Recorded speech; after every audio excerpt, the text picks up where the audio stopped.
Hello guys, मैं सोमदत्त और जैसा कि आपने पहले दो वीडियोस में देखा होगा, हम लोग डिस्कस कर रहे थे 2021 का एमए पॉलिटिकल साइंस का paper.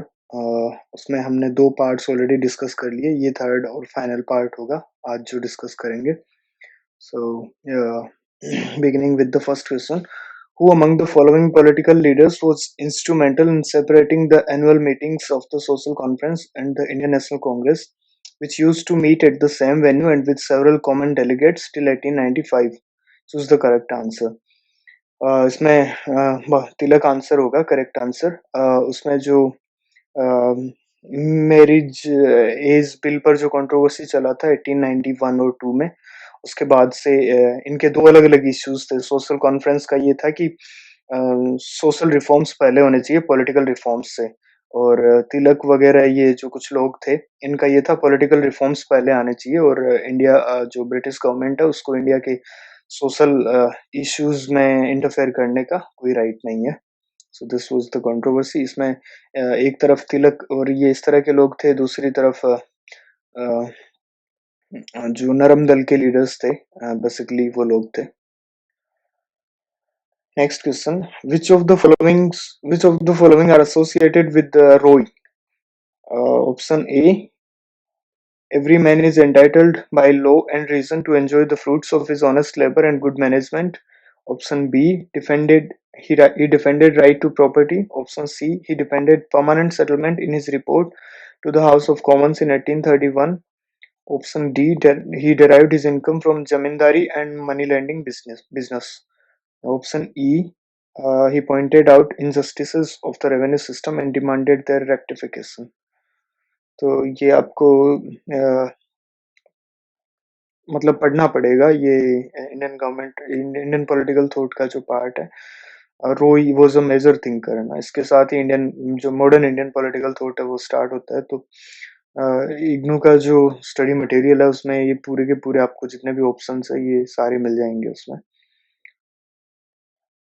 Coming to the next question, which of the following critique of liberalism is not made by the communitarians? Option A, liberalism lays stress on abstract individuals and misses importance of the community. Liberalism sees individuals as socially embedded creatures in a community with obligations to each other. Liberalism views individuals as right-bearing individuals. Liberalism degrades and devalues community. तो ये आप देखोगे कि वो embedded नहीं है ना। Liberalism पहली बात तो ये इंडिविजुअल्स है ना, फ्लोटिंग ऑल अलोन, ये अवधारणा होती है लिबरलिज्म की। और एम्बेडेडनेस जो है, जो कम्युनिटेरियंस है माइकल सैंडल और ये लोग बोलते हैं, तो this can't be the criticism. बाकी कम्युनिटेरियनिज्म, प्लूरलिज्म ये थोड़ा सा जो आइडियोलॉजीज है बेसिकली, जो रिवाइवल ऑफ पॉलिटिकल थियरी है तो उसके पार्ट है। कम्युनिटेरियन डिबेट है, इसमें माइकल सैंडल, चार्ल्स टेलर, ये सारे लोग बहुत ज्यादा इंपॉर्टेंट है, इनका बुक्स एंड ऑथर्स वगैरह। Next question, which one of the following does not belong to the properties and characteristics of the political system propounded by Armand?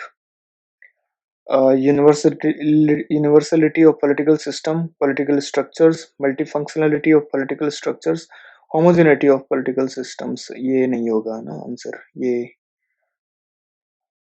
ऐसी तरह से जो स्ट्रक्चरल फंक्शनलिज्म, सिस्टम थियरी, इनके क्या क्या मतलब, जैसे आमंड का ये भी बोलता है ना कि प्रॉपर्टीज है जो सिस्टम की बाउंड्रीज है, इंटरडिपेंडेंस है, यूनिवर्सलिटी है, सारी चीजें। Next question, which of the following characteristics of representative democracies best represents a significant difference with direct democracy? So conflict of interest of public officials, patronage and nepotism, political transparency and accountability. Citizens elect representatives to participate in the making of decisions and passing of laws. ये correct answer होगा, easily identified. Now, coming to the next question, we have to match list 1 with the list 2. So these are the form of segregated living, और ये country है। इसमें फावेला, inner city, post फोर्टिस्ट, hyper गेटो, और ये जो है ये पोस्ट फोर्डिज्म आपको पता है यूएसए में शुरू हुआ, तो इस तरह से आप आइडिया लगा सकते हो कि इसके बाद में सारे आप देखोगे कि ऑप्शंस ही उस तरह से होते हैं। ये थोड़ा-सा मेल्टिंग पॉट वगैरह है, ये सारी की सारी जो मल्टीकल्चरलिज़्म से रिलेटेड अ, फिलॉसफी, थियरी है, वो भी मतलब उसी उसी पर बेस्ड क्वेश्चन है शायद, identity and multiculturalism. Coming to the next question, who among the following introduced the Asylum Bill 2015 as a private member bill in the Lok Sabha? ये Shashi Tharoor would be the answer. Next question, which stream of feminist theory proposes that men not only benefit from the exploitation of women, but that they are responsible for the subordination of women within the family? तो ये आपको पता है exploitation वगैरह की जहाँ बात हो रही है, तो और फैमिली में जो सबऑर्डिनेशन ऑफ वुमेन है, ये बेसिकली ये तो तीनों की तीनों जो लिबरल सोशलिस्ट रेडिकल है, पर जो एक्सप्लॉइटेशन वर्ड इन इटसेल्फ है ना, आपको बता दे रहा है कि it would be associated with the socialist feminism. Liberal का कंसर्न्स आपको बेसिकली पता ही है, रेडिकल का पेट्रियार्की जो मोस्ट इम्पोर्टेंट फोकस था इनका, और पोस्ट कॉलोनियल फेमिनिज्म है उसमें ये बेल हुक्स वगैरह ये सारे लोग मतलब जो ऑलरेडी फेमिनिस्ट थियरी है उसको क्रिटिक करते हैं ना। अ, मतलब कि विमेन में से भी कुछ विमेन है जो बहुत ज़्यादा जिनका ज़्यादा एक्सप्लॉइटेशन हो रहा है ना। व्हाइट विमेन, ब्लैक विमेन इस तरह की जो है, और लिबरल फेमिनिज्म का बेसिकली जो प्राइवेट स्फेयर है उसको रिफॉर्म करने का, और जो फॉर्मल इक्वलिटी की ये लोग बात करते हैं। तो ये डिफरेंट स्टैंड्स है, इनके बुक्स एंड ऑथर्स है, ये सारी चीज़ें आपको देखनी चाहिए। Next question, who among the following studied the civic relations between the Hindus and Muslims in different Indian cities to contain or even prevent ethnic violence?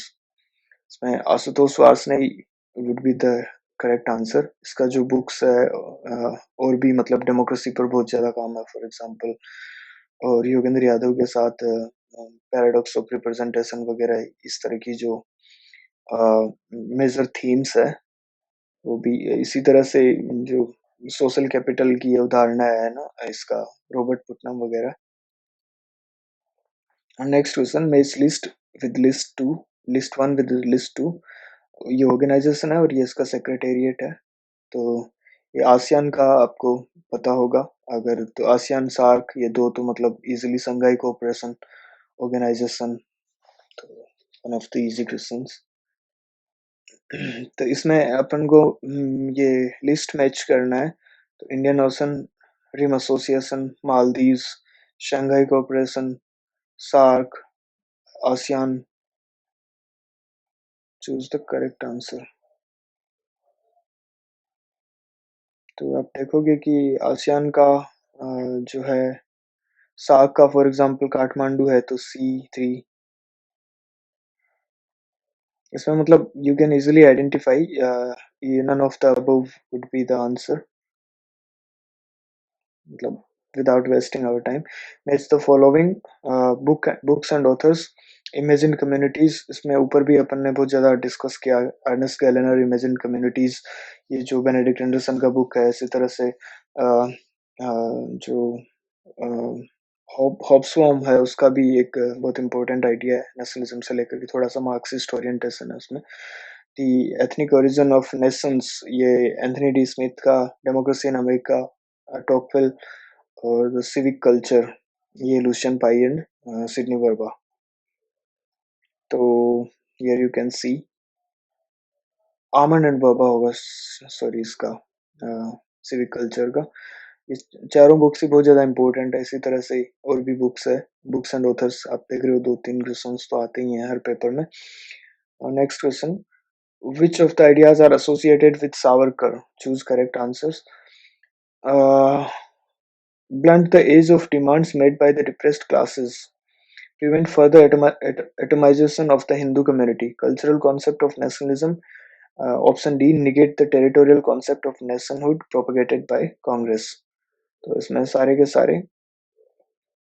ये आंसर्स सही है। इसका जो नेशनलिज्म का कॉन्सेप्ट था ना, फादरलैंड, और जो जो पुण्य भूमि भी होनी चाहिए साथ में, है ना? तो बहुत ज़्यादा इम्पोर्टेंट है नेशनलिज़्म का जो सावरकर का कॉन्सेप्ट है बेसिकली आप देखोगे कि किस तरह से जो जो सावरकर, विवेकानंद, दयानंद इन सब से बहुत ज़्यादा क्वेश्चंस आ रहे हैं, तो ये ज़्यादा रेलेवेंट है अभी के लिए। Next question, which among the following reports did the Committee on the Status of Women in India prepare towards Equality report? इसके 3 ऑथर्स हैं, उनका नाम भी देख लेना आप। बहुत इम्पोर्टेंट रिपोर्ट थी बेसिकली एक वर्ल्ड कॉन्फ्रेंस हुई थी शायद विमेंस राइट्स पर, उसके बाद में इंडियन गवर्नमेंट ने इस कमिटी को फाउंड किया और इसका आप गूगल करोगे तो you will come to know. इसी तरह से कुछ और मेजर जैसे सोशल मूवमेंट्स हो गए है ना, जैसे राइट टू इंफॉर्मेशन है, वो राजस्थान में मजदूर किसान शक्ति संगठन है करके एक वहां से पूरा का पूरा इसके लिए लड़ाई शुरू हुआ। तो इसी तरह से मेधा पाटकर और जो एनवायरमेंटलिस्ट मूवमेंट है वो भी।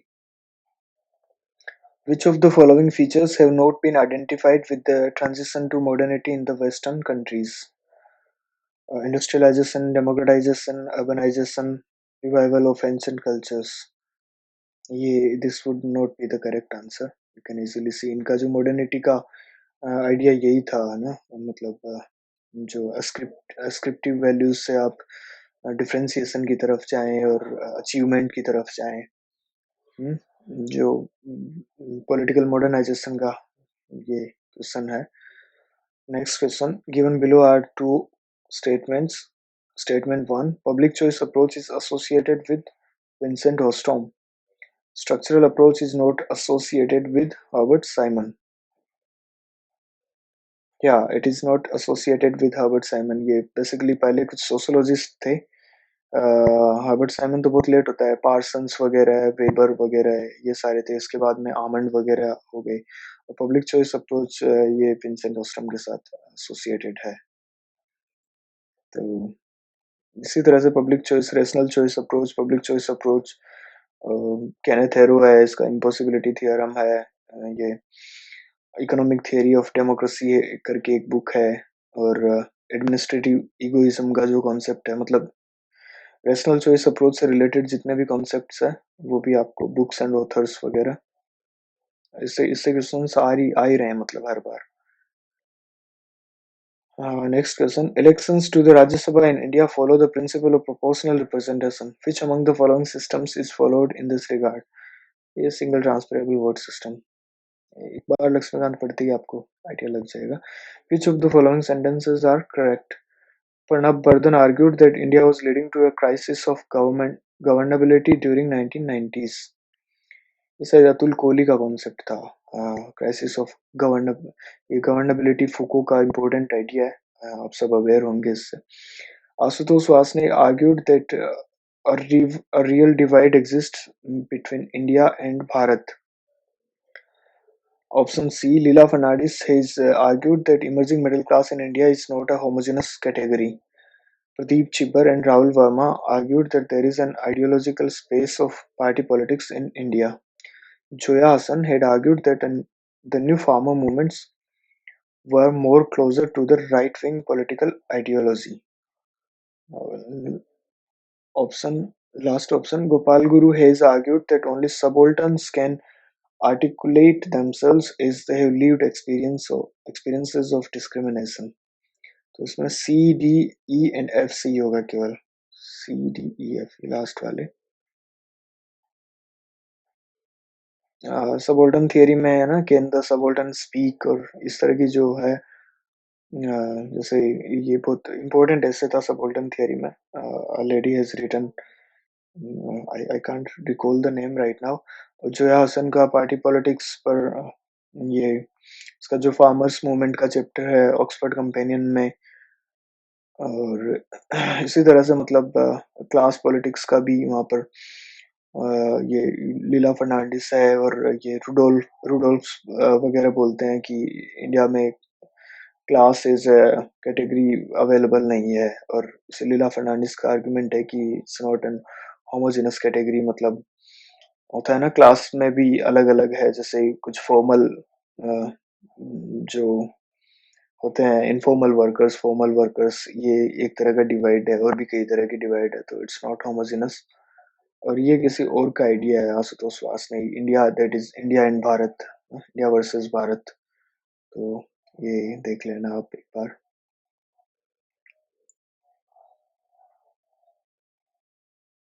Next question: Who defined political culture as the sum of fundamental values, sentiments, and knowledge that give form and substance to political processes?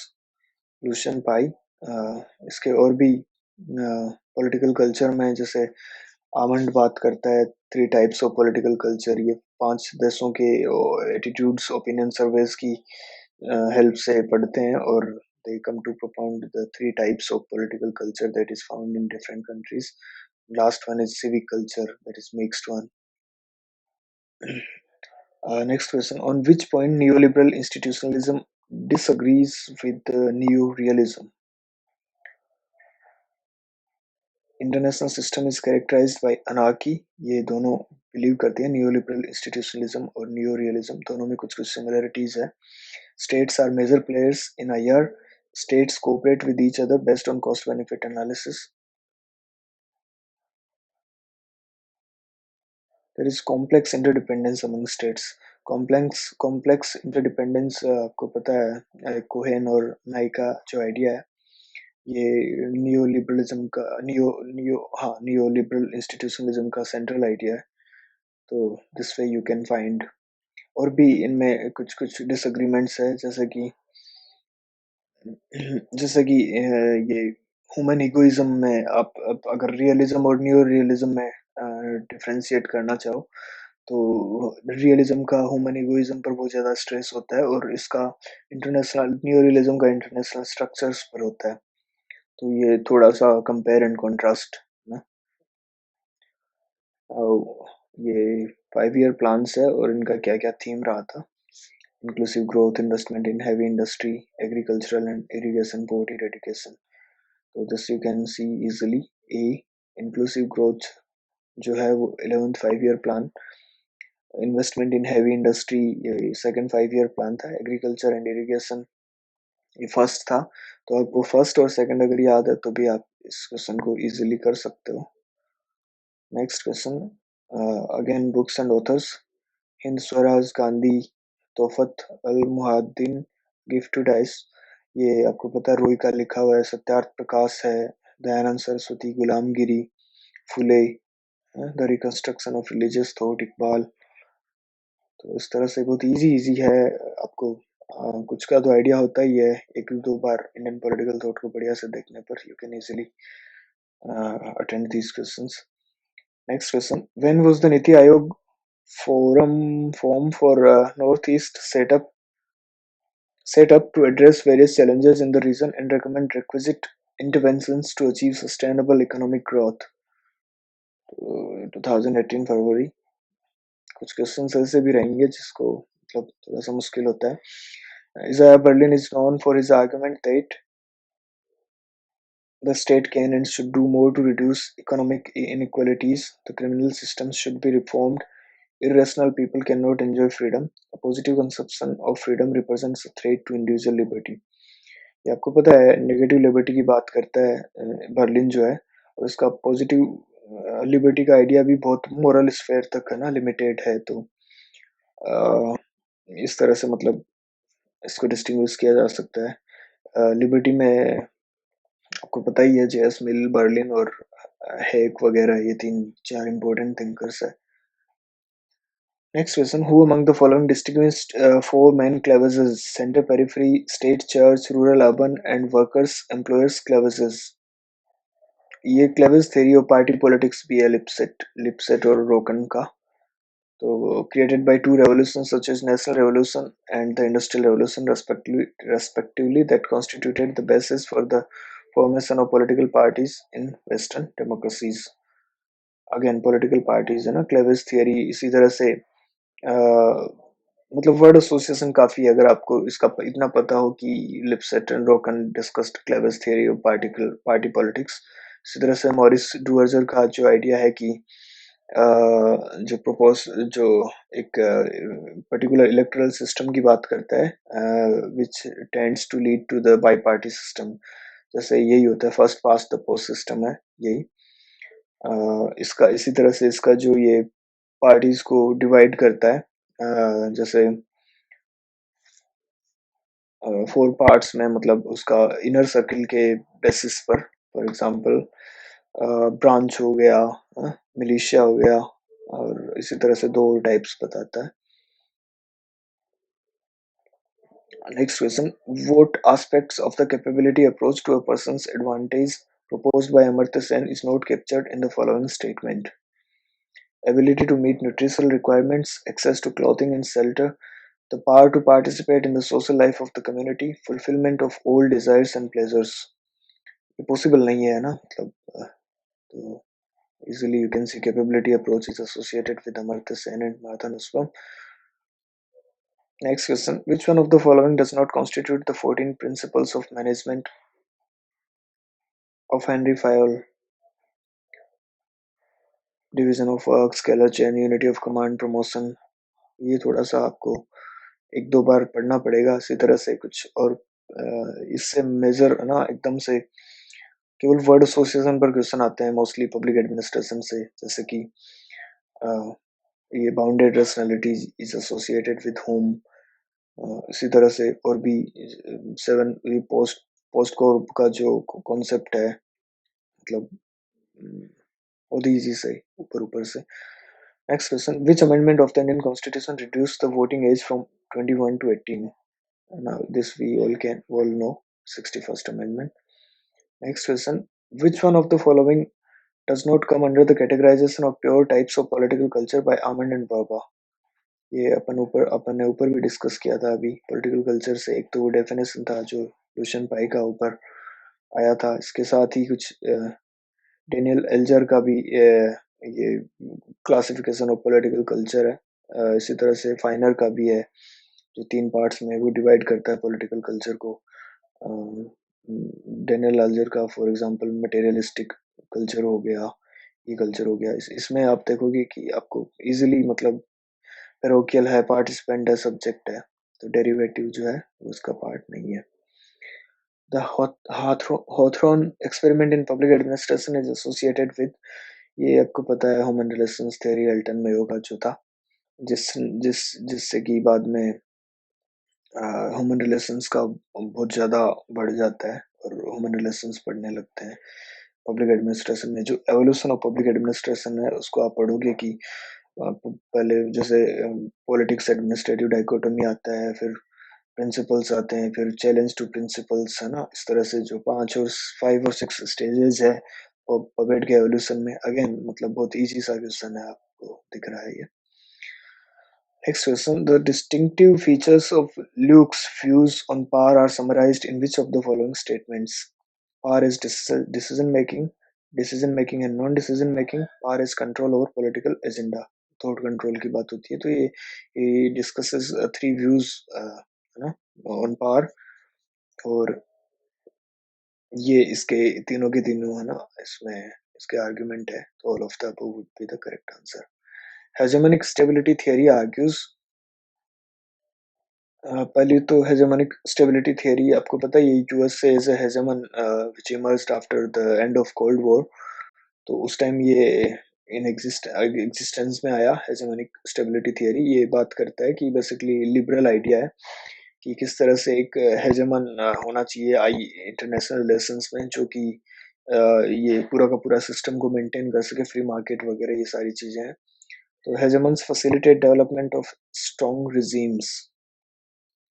Option, let's see all the options. Hegemons define state behavior in national politics. Hegemon state always remains a powerful actor. Hegemons facilitate development of strong regimes. Hegemons provide stability to different states. Hegemons facilitate development of strong regimes. पता नहीं, मेरा इतना अच्छे से नहीं पढ़ा हुआ है, पर इसमें यही करेक्ट आंसर है, तो you can have a look again.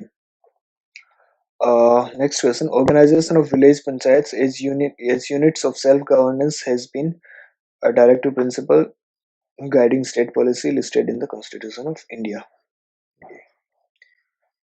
Now you can't miss Lakshmikant, as you can see. There are around 10 questions in this one paper only. Who out of the following supports state intervention in development of the economy along with removal of major sources of unfreedom, poverty, tyranny, social deprivation?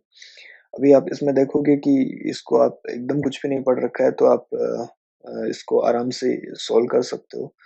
ये तीनों के तीनों है ये new right के thinkers है, new right की जिसमें थैचर और यूएसए में रोनाल्ड रेगन के साथ है ना ये शुरू होता है आपको पता है। तो ये तीनों के तीनों फॉरमोस्ट स्कॉलर थे। मिल्टन फ्रीडमैन को नोबेल भी मिला है। इसकी जो बुक है शायद capitalism and freedom if if my memory serves me well. और इसी तरह से ये तीनों के तीनों के लिबर्टी का क्या आइडिया है। लॉजिक फॉर एग्जांपल सेज कि फोर्स्ड लेबर वगैरह की बात करता है और तीनों की तीनों बहुत ज़्यादा उसको प्रॉपर्टी राइट्स को मेंटेन करने की बात करते हैं और स्टेट इंटरवेंशन बिल्कुल नहीं होना चाहिए according to these three thinkers. ये आप पढ़ोगे तो you will get the idea. Next question. Which scholar argues that international order is a fusion of power with legitimate social purpose? ये जॉन रगी का आइडिया है। इसका एम्बेडेड लिबरलिज्म का भी फॉर एग्जांपल बहुत ज़्यादा फेमस आइडिया है। इसी तरह से आपको पता है रॉबर्ट कॉक्स जो है क्रिटिकल थियरिस्ट है और theory is always for someone and for some purpose करके इसका बहुत ज़्यादा फेमस स्टेटमेंट है। ये बेसिकली नियो ग्राम्सियन स्कॉलर है और ये जॉन आइकनबेरी भी लिबरलिज्म के एक तरह से डिमाइस की बात करता है आई गेस, जिसमें लिबरलिज्म 1.0 2.0 इस तरह से करके इसका भी बहुत ज़्यादा फेमस आइडिया है। तो आप देख रहे हो कि किस तरह के क्वेश्चंस मतलब आ रहे हैं आईआर में। बेसिकली मेनली जो थियरी पोर्शन है जो आप हेवुड में देखो चाहे बेलिस एंड स्मिथ में देखो। Baylis and Smith is better क्योंकि उसमें हर हर जो मेजर वेरिएंट है आईआर का थियरी पार्ट में उसको अलग से एक एक चैप्टर में डिस्कस कर रखा है और हेवुड में सारे के सारे एक ही चैप्टर में डिस्कस कर रखे हैं। तो थोड़ा सा थोरो अंडरस्टैंडिंग के लिए बेलिस एंड स्मिथ उसको पढ़ना is better. Now next question, what does Ambedkar suggest is a real remedy to the caste system in his famous essay Annihilation of Caste? Choose the correct answer. Holding intercaste dinners, celebrating intercaste marriages, ridiculing people who follow the caste system, destroying the belief in the sanctity of the Shastras. Let's read this again. Who does Ambedkar suggest as a real remedy to the caste system in his famous essay Annihilation of Caste? दोनों की बात करता है, पता नहीं इसमें ये answer कैसे दे रखा है। मेरे हिसाब से तो ये इंटरकास्ट मैरिजेस पर ज़्यादा फोकस करता है अम्बेडकर जो है। बोले कि ब्लड का फ्यूजन होगा तो बात ही नहीं रह जाएगी है ना कास्ट डिस्क्रिमिनेशन वगैरह की। तो इस पर ज़्यादा एम्फोसिस होता है पर इधर ये दे रखा है तो मतलब हाँ, इन दोनों की ज़रूर बात करता है कि ये दोनों मतलब ज़्यादा इन्फ्लुएंशियल नहीं है और ये दोनों इनको इक्वली स्ट्रेस करता है इन दोनों पर। तो Next question, which of the following are characteristics of federalism in India? Article 1 of the Constitution refers to a union of states. Option A. Option B. The term central government was not used in the original constitution. Option C. The term union government has been used more often to refer to the union government at the center. Option D. Asymmetrical federalism. उसमें option E भी है, residuary powers are with the states. ये गलत है, आपको पता ही है ना, residuary powers are with the centre. तो ये A B C D would be the correct answer. और असिमेट्रिकल फेडरलिज्म का आपको पता ही है आइडिया कि इस तरह से राज्यसभा में अलग अलग सीटें हैं, फिर यूनियन टेरिटरीज वगैरह भी है। ये सारे के सारे एग्जाम्पल्स हैं असिमेट्रिकल फेडरलिज्म के। फेडरलिज्म पर और भी मतलब फेडरलिज्म विद स्ट्रॉन्ग सेंटर है, इस तरह की जो फेडरलिज्म सुई जनरस इस तरह करके जो आइडियाज है 4 या 5 जो लक्ष्मीकांत के फेडरलिज्म चैप्टर में है, वो आप देख सकते हो थोड़ा सा। Next question, which of the following statements do reflect Phule's ideas? Phule का अपन एक ऊपर बुक देखा गुलामगिरी और Option A, British rule was meant by the creator to rescue the Sudras from slavery. Option B, owing to English education, true knowledge was being imparted to Sudras. Option C, he wanted to reorient the whole educational system for the upliftment of the masses. Option D, he wanted large state support to higher education. इसमें ये इसका primary education पर ज़्यादा focus था, तो ये A, B and C would be the correct answer. Again Indian government and politics में से भी इंडियन पॉलिटिकल थॉट से भी काफ़ी क्वेश्चंस आ रहे हैं, तो this you can have a look. और मेरे हिसाब से आईपीटी के लिए इग्नू चैप्टर्स जो हैं बहुत ज़्यादा बेनिफिशियल रहेगा आपके लिए पढ़ने के लिए। उसमें सारे के सारे स्कॉलर्स को जो थिंकर्स हैं इंडियन पॉलिटिकल थॉट के, एक्सेप्ट ये जो क्लासिकल है, सॉरी ये अ, अ, अ, अ, मनु कौटिल्य वगैरह, इनको छोड़ करके बाकी को बहुत बहुत ज़्यादा अच्छे से डिस्कस कर रखा है, आपको बहुत मजा आएगा पढ़ने में। Now the last question of this MA political science paper, according to Held what are the main challenges to the modern state? Globalisation, migration, regional cooperation, like European Union, तो ये सारे के सारे हैं all of the above. Again ऊपर भी first part में हमने डिस्कस किया था ना, चैलेंजेस टू नेशनल सोवरेनिटी, उसमें ग्लोबलाइजेशन वगैरह है, ग्लोबलाइजेशन के अलग अलग कॉन्सेप्ट्स है, जैसे मैक्लुहान का ग्लोबल विलेज है। हम्म, इसी तरह से ग्लोबलाइजेशन में नो लोगो करके बुक है नाओमी क्लेन का। सिएटल में जो प्रोटेस्ट हुए थे, ये सारी चीजें मतलब वर्ड एसोसिएशन है ना, बहुत ज्यादा इम्पोर्टेंट है। बॉर्डरलेस वर्ल्ड हो गया, इस तरह की ऑल दीज थिंग्स। तो this is all, I mean इसके अलावा भी हम लोग जैसे कि आपको पता है ड्रीम यूनिवर्सिटी करके हमारा चैनल है यूट्यूब पर, एक टेलीग्राम चैनल भी है, तो उसका लिंक हम लोग इसमें प्रोवाइड करवा देते हैं डिस्क्रिप्शन में। वहाँ पर भी आपको अगर इग्नू नोट्स वगैरह नहीं मिल रहे तो वहाँ पर भी हम लोगों ने डाल रखे हैं। इसके अलावा स्टडी मटेरियल वगैरह भी है, तो इसमें आप लोग खुद भी ई ज्ञान कोर्स करके सर्च करके वहाँ पर कोई भी चैप्टर आपको जो भी चैप्टर आपको चाहिए, वो आप you can search it on your own. So this is all. Again, we will keep discussing the previous year papers, including JNU, BHU, DU, and all. So yeah, uh, do connect with us, and thank you for watching.